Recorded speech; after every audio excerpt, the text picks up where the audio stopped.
നമസ്കാരം കൂട്ടുകാരെ നാരങ്ങ അച്ചാർ ഉണ്ടാക്കുന്ന ഒരു വീഡിയോ ആണ്. ഇഞ്ചിയും പച്ചമുളകും വെളുത്തുള്ളിയും കറിവേപ്പിലയൊക്കെ ചേർത്തിട്ടുള്ള ഒരു നാരങ്ങ അച്ചാറാണ് ഇത്. വെറൈറ്റി ആയിട്ടുള്ള ഒരു നാരങ്ങ അച്ചാർ. അതിന് ഇഞ്ചിയും വെളുത്തുള്ളി നീളത്തിലൊന്ന് കട്ട് ചെയ്തെടുക്കണം. അതുപോലെ തന്നെ പച്ചമുളകൊന്ന് ചെറുതായിട്ട് കട്ട് ചെയ്തെടുക്കാം. ഇതെല്ലാം റെഡിയാക്കിയിട്ട് അടുപ്പത്തേക്ക് ഒരു പാൻ വെച്ചിട്ട് അതിലേക്ക് നല്ലെണ്ണ അങ്ങോട്ട് ഒഴിച്ചു കൊടുക്കണേ. അത് ചൂടായി വരുമ്പോഴേക്ക് ഈ കട്ട് ചെയ്ത് വെച്ച സാധനങ്ങളെല്ലാം അങ്ങോട്ട് ചേർത്ത് ഇതിന്റെ പച്ചമണം മാറണവരെ ഒന്ന് വഴറ്റിയെടുക്കാം. ഇതിന് ബ്രൗൺ കളർ ആവുമൊന്നും വേണ്ടേ. ഇപ്പൊ ഒന്ന് വഴറ്റിയെടുത്തിട്ട് അതിലേക്ക് കുറച്ച് കുരുമുളക് പൊടി ഞാൻ ചേർത്തിട്ടുണ്ട്. ശരിക്കും കുരുമുളക് ക്രഷ് ചെയ്താണ് ചേർക്കേണ്ടത്.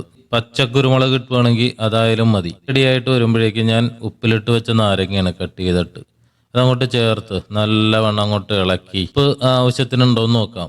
റെഡിയാക്കി അങ്ങോട്ട് എടുത്തു കഴിഞ്ഞാല് നല്ല അടിപൊളി നാരങ്ങ അച്ചാർ ഇവിടെ റെഡിയാവും. വ്യത്യസ്തമായിട്ടുള്ള ഒരു രുചിയായിരിക്കും. മുളക് പൊടിയോ കായപ്പൊടിയോ ഉലുവപ്പൊടിയോ ഒന്നും ചേർക്കാതെ തന്നെ നല്ല അടിപൊളി രുചി.